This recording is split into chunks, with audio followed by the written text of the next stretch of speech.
Hola, voy a presentar la segunda charlita. Esta es más cortita. Ajá, bueno, estoy en el Hospital San Juan de Dios en el servicio de cirugía y rehabilitación. Este es allá en Alemania, en Frankfurt, la clínica en Bad Sobernheim, la clínica donde estudié. Nada más quiero, así muy puntual, decirles lo que es el método de Roth. Eso lo tienen que tener siempre muy presente. Es un método donde la técnica se basa principalmente en elongaciones del axis y de las y partes apendiculares. Ahí la deflexión o lo que nosotros llamamos el bending, inclinaciones. Ahí la distorsión, que es las desrotaciones, y hay una facilitación propioceptiva. Se van a ocupar varios estímulos, rollos, almohadillas, sillas, espejos. Uno va a que se toque mucho al paciente, que él se vea, que él nos escuche, es parte del método de Roth, así tiene que hacer. Vamos a trabajar principalmente a nivel del axis, ¿verdad? Con esas deflexiones, con esas distorsiones, con esas elongaciones, pero haciendo una tensión isométrica que nos va a permitir que los músculos que están acortados puedan estimularse y los que están elongados también lo hagan. Un músculo acortado no ejerce fuerza y un músculo elongado tampoco. Entonces, este método lo que trata es de eso. Vamos a usar la respiración diafragmática, que es sumamente importante pero tiene valor si tenemos control de apéndices como es la cervicocraneal, a nivel escapulohumeral, a nivel pélvico y un control correcto de cómo tenemos que colocar los brazos y cómo tenemos que colocar las piernas. Va a ser usado en las desviaciones del raquis, ya sea escoliosis idiopática y cifosis, independientemente que sea adulto o niño, y el término va a ser tridimensional, o sea, en SROT nosotros vamos a tener cuidado de el plano sagital, cómo pongo yo la pelvis para estimular a nivel del región lumbar, a nivel dorsal y a nivel cervical, cómo yo domino la cabeza, el cuello, la cintura escapular y la pelvis y la planta de los pies para poder hacer todas las correcciones a nivel axial. Las correcciones, hay varias correcciones, pero las correcciones pélvicas son sumamente importantes y eso ahí el concepto de las cuñas van a poder entender un poquito más de eso. Y recuerden, hay que hablar mucho porque el paciente nos tiene que oír, hay que palpar para que el paciente pueda ser estimulado en esas zonas en donde su esquema corporal no lo tiene claro y él se tiene que ver. Podemos utilizar monitoreo visual y video digital si fuera el caso, entonces también se puede, uno estimula a la gente a que haga videos de cuando están caminando, cómo están, cómo es que se ordena su cuerpo en el espacio desde todo punto de vista sagital, frontal y axial, y se le enseña cómo hacer esas tensiones o fortalecimiento isométrico de las masas musculares que vamos a aprender cómo están involucradas. Aquí solo quiero enseñarles la parte de las deflexiones, las desrotaciones, las elongaciones, la fijación de la cintura escapular, la cintura pélvica. Eso es sumamente importante y eso es lo que es parte de lo que tenemos nosotros que entender y darle y que los pacientes también aprendan. Vamos a utilizar diferentes aparatos, por así decirlo. Les decía yo, estos son estímulos táctiles que tiene que ser consciente el paciente del efecto que estamos buscando cuando hacemos esa serie de intervenciones. Y les iba a explicar el término esto de los bloques que usa mucho allá en Alemania. Ellos dividen aquí en el plano frontal, ¿verdad? Estos tres bloques, tres rectángulos que tienen que ser simétricos, que tienen que ser,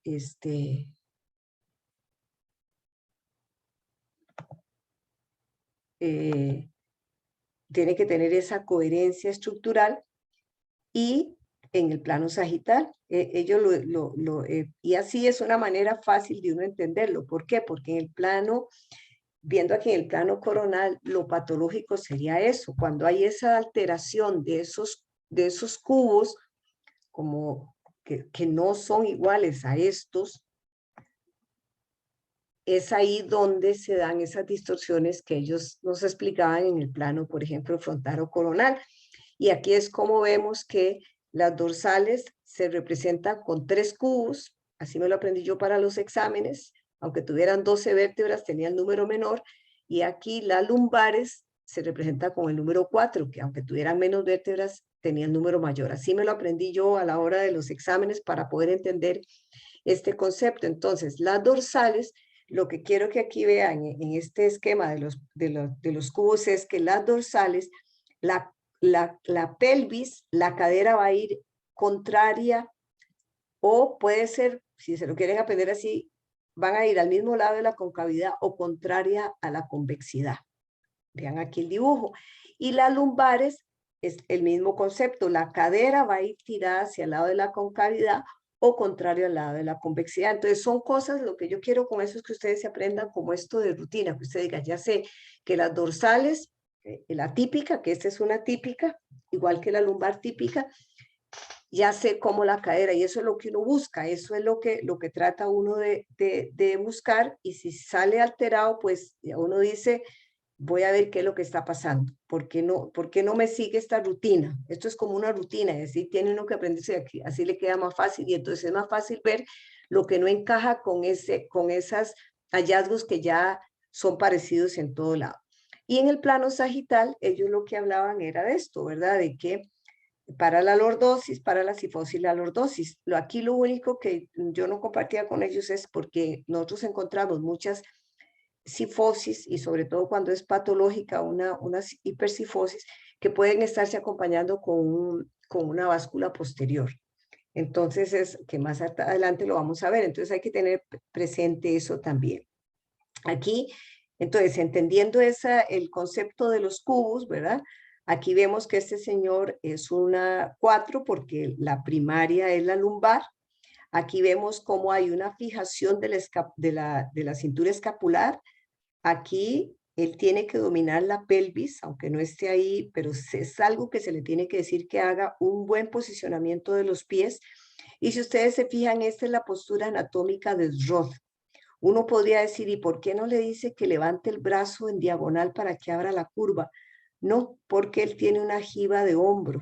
Aquí apenas se le insinuó una jiba de hombro, que recuerden que es una jiba de hombro secundaria a una curva cervical, una curva cérvico-dorsal o una curva torácica alta. Entonces no queremos eso, porque eso nos va a dar más dificultad para el dominio de el axis, y nos va a dar más dificultad para hacer la elongación, la deflexión y la distorsión o la desrotación, ¿ok? Entonces, este es un típico ejemplo de la expresión del método de Roth utilizando aditamentos, utilizando un espejo y una persona en puro alemán, porque este era un señor que estaba ya diciéndole todas las correcciones. Tire la cadera, haga un buen apoyo del pie derecho, porque probablemente en su esquema corporal, cerebral, este señor prácticamente todo su peso lo tira hacia la izquierda. Entonces es volver a reestructurar, aunque sea a esta edad, de que el pie derecho también tiene que colaborar con toda su carga de peso y que su cadera la tiene que tirar hacia la izquierda. Entonces esas son el que él sienta lo táctil, sienta el suelo, se vea y escuche lo que le está diciendo la persona que lo está guiando en el ejercicio. Aquí esto es rapidito, solo quiero que ustedes tengan bien claro qué es lo que pasa en el lado cóncavo y qué es lo que pasa en el lado convexo. Aquí recuerde que el lado, aquí de lo que me interesa, disminuye la altura del hemicuerpo vertebral. Es un chiquito, una chiquita que está creciendo, y que si aquí hay más peso, obviamente que va a haber un acuñamiento. Fíjense bien en la radiografía si verá que así pasa, igual que el disco intervertebral, y pasa igual que las carillas articulares y que puede darse osteofitos, que eso es lo que a la postre en la vida de adulto, eso es lo que va a provocar dolor si nosotros no intervenimos en estas curvas, tratando de ayudarles, e incluso puede darse una reducción de canal, que eso en la vida adulta pues va a tener sus consecuencias, como una claudicación neurógena también. Las costillas es otra de las cambios que hay junto con el dorso plano, ¿verdad? Los estudiosos dicen que al hundirse aquí la espalda, el inicio, aquí donde van los músculos intercostales, estos iniciales, van a estar acortados, obviamente. Solo imagínense eso. Entonces, incluso ellos dicen, las escoliosis empiezan con un dorso plano y después se da el resto. Eso es, le digo, chismes de estudiosos, de científicos que hablan de eso. Entonces, aquí en el lado de la concavidad las costillas se juntan. Por eso es tan importante nosotros fijar la cintura escapular y la pélvica, y hacer esas elongaciones, esas desrotaciones y esas deflexiones para estimular esos intercostales. Y ahí es donde la respiración diafragmática juega un papel muy importante. Y el lado convexo no lo podemos dejar de lado, ¿verdad? Aquí suben las vértebras, se abren los intercostales, y recordemos que un músculo acortado no tiene una buena fuerza, un músculo muy elongado tampoco.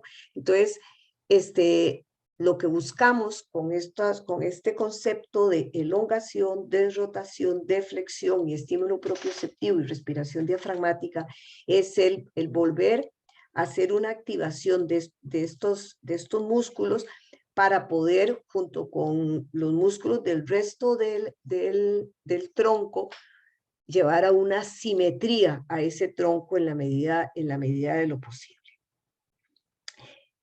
Igual, recordemos, vea que aquí, o sea, esta es una radiografía muy linda, los intercostales se juntan, aquí en el lado de la concavidad se separan, ya todo eso hace una alteración. Vean aquí ven aquí ya la cintura más insinuada, la cadera tirada, ¿lo ven? Entonces aquí el hecho de que yo fije la cintura escapulohumeral, la pelvis, y trate de hacer una elongación, una deflexión y una desrotación, eso es lo que va, y con una respiración diafragmática, eso es lo que puede dar cambios, además de los cambios que se van a dar por la liberación de mioquinas, de endorfinas, de serotonina secundaria a esa estimulación de un fortalecimiento isométrico. Y nosotros estamos metiendo ya un poco de fortalecimiento, haciendo ejercicio activo en varias masas musculares, por ejemplo, en los trapecios, en los romboideos, en los serratos, pero el lado de la concavidad, que también estamos trabajando ya en alguno de los chiquillos que tenemos. Igual aquí, vean aquí, este fenómeno que se da, de manera que el fijar aquí nos permite manipular muy bien el axis con el concepto de elongación, desrotación, deflexión y trabajo isométrico, y la respiración diafragmática, que es lo que vamos ahí. Es importantísimo, es algo que es lo fundamental en SROT, junto con, bueno, todo es fundamental, pero me refiero que es uno de los pilares importantísimos de hacer, de que el paciente sea consciente de los cambios que se dan exactamente en esa respiración diafragmática, que al fijar, al elongar, al desrotar y al hacer deflexión, nos permiten hacer un reclutamiento muscular muy cercano a la realidad. Entonces, por eso es que hay que trabajar completamente todo. Las indicaciones ya ustedes las saben.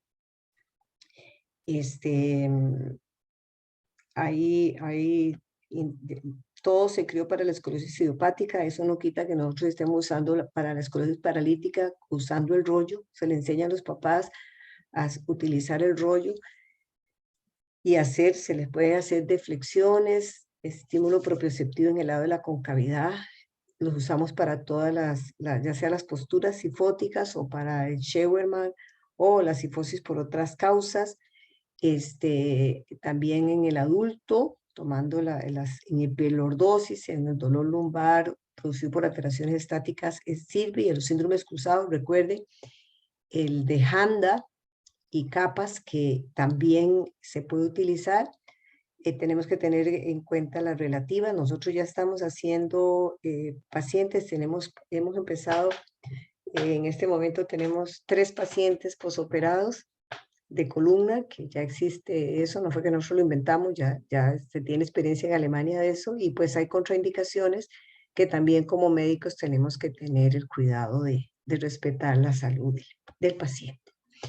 Entonces, esto sería, ya dejo de compartir, y vamos a detener aquí la grabación. Esta sería la segunda clase, que la lleven adelantadita, para que puedan comprender mejor todo lo que vamos a seguir aprendiendo el sábado 25.